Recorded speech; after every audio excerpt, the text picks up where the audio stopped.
What's up, Bearded family? It's the Bearded Maniac here with Week 3 NFL game picks.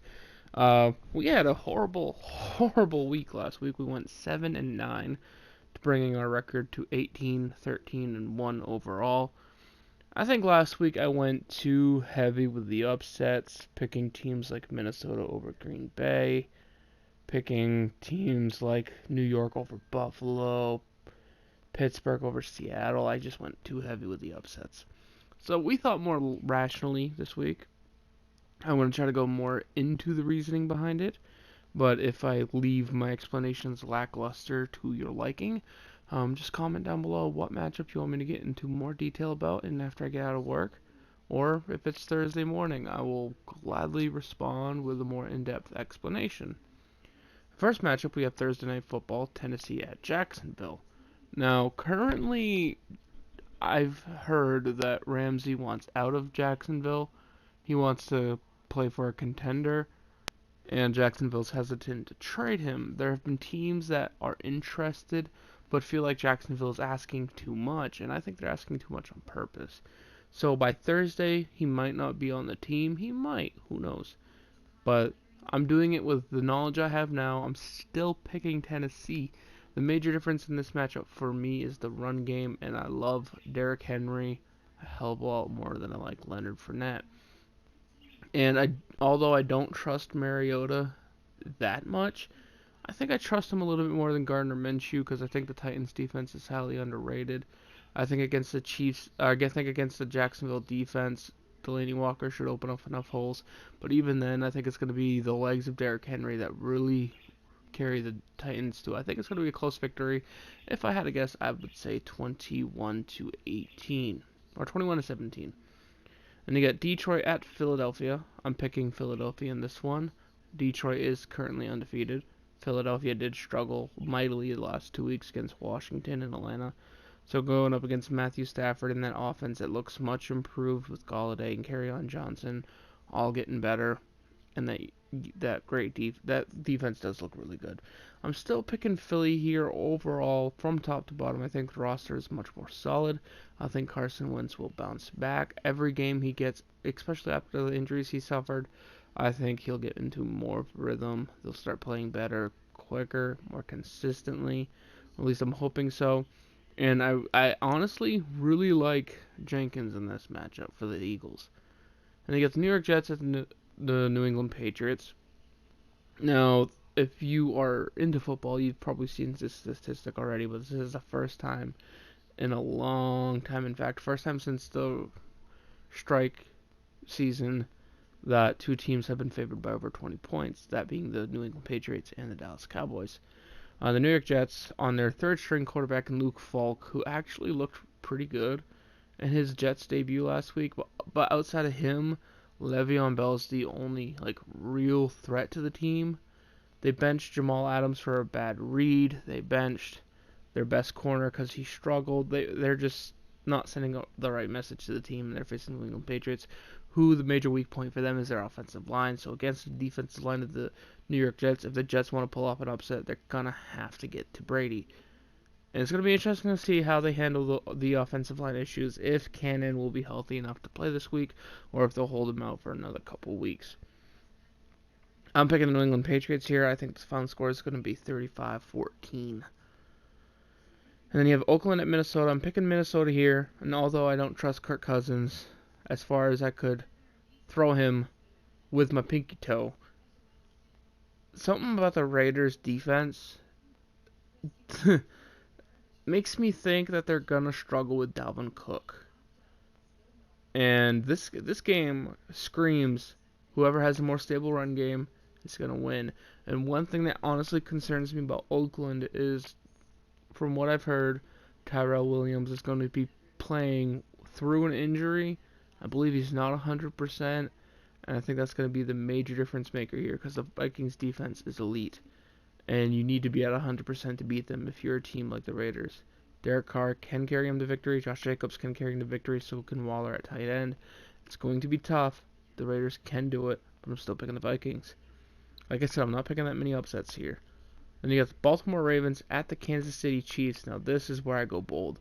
I'm picking the Baltimore Ravens to upset the Kansas City Chiefs. Currently on ESPN.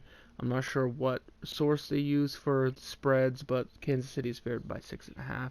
I'm picking the Baltimore Ravens in the upset here. That's why they're on the screen right now. I honestly think Lamar Jackson is going to outplay Patrick Mahomes. I have two reasons behind this. The defensive line of the Chiefs is highly underrated. They're going to get to Mahomes. They're going to cause him to rush. And the secondary of the Ravens is also really good. Earl Thomas is elite. And he could go one-on-one in Kelsey and eliminate him. There was a few matchups earlier on in his career, especially like against Gronk, where he would eliminate Gronk. It was absolutely intense. Now, this game's gonna probably come down to who can throw the ball better, Mahomes or Jackson. And I'm not saying Jackson can throw the ball better than Mahomes, but I think he's gonna maybe get the ball last, score. And I think honestly the Ravens pull the upset. Then you got Atlanta and Indy. I'm picking Indy at home. I think their defense is a little bit more solid. I like Marlon Mack and Brissett a little bit more. The biggest thing that Indy's gonna deal with is the amazing firepower that the Falcons have, but the Falcons really can struggle with consistency. So I'm still picking the Colts. Then you got Denver at Green Bay. Picking the Green Bay Packers here. Their defense, I think, is definitely way too much for Joe Flacco to ever be able to handle in his current state, because Flacco he's just awful. And you got Miami at Dallas. I'm picking Dallas. Cincinnati at Buffalo. I'm picking Buffalo here. Cincinnati's roster really sucks, and Josh Allen should feast. He should have a lot of rushing yards. Realistically, in this game, Josh Allen could have 200 rushing yards, and it wouldn't surprise me. Then you got the Giants at the Bucks. I'm picking the Giants here with the replacement of Daniel Jones into the starting role for the Giants. I think that's going to give them an emotional boost, and I think that'll be enough to pull off a small upset over the Bucks. I mean, neither of these teams are really that good, but still, I think Daniel Jones can get it done, especially with Saquon Barkley. Sometimes all you need is that little punch in the gut, and I think this is what it's going to give them. Although I could be wrong, because I usually am. And you got Carolina, Arizona. I'm picking Arizona to win this one for their first victory of the year. I think this should be a good matchup. With the reason why I pick the Arizona Cardinals here is because there's uncertainty about whether Cam Newton will play or not, because he missed practice. So I'm going with the assumption that Kyle Allen is going to be starting for the Panthers, and I think Kyler Murray and Larry Fitzgerald in the Arizona offense will carry them to victory, because the Arizona pass rush is not that bad. It's their secondary that struggles, and all they need for that is just to get healthy. You got Pittsburgh at San Fran. I'm picking San Fran here.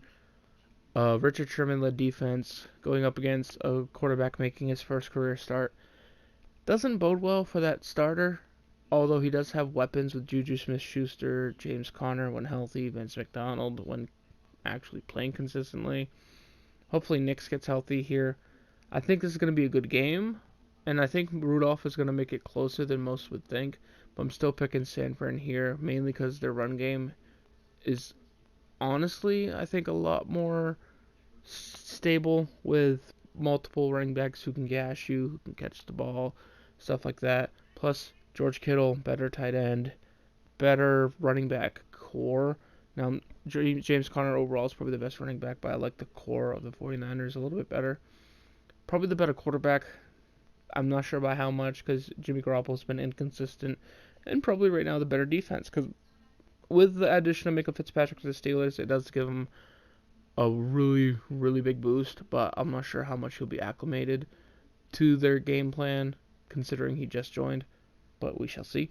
And you got New Orleans at Seattle. I'm picking Seattle here. Without Drew Brees, I think Pete Carroll is going to feast against New Orleans. You can double Thomas, make sure Cook is held down as long as you stop Kamara at that point. Make Teddy Bridgewater throw tight throws to Ted Ginn, make him beat you that way, and I think you can come out with a victory. Not to discredit Teddy Bridgewater, I think it's going to be an adjustment period. I think he's very capable, and I think honestly this game's probably, to me, the most 50-50 out of all of them. Then you got Houston at the Chargers. I'm picking Houston here. I like DeAndre Hopkins in this matchup. I think he'll play a lot better than he did against Jacksonville. I like Stills in this matchup, and I like the running back duo of Hyde and Johnson in this matchup as well.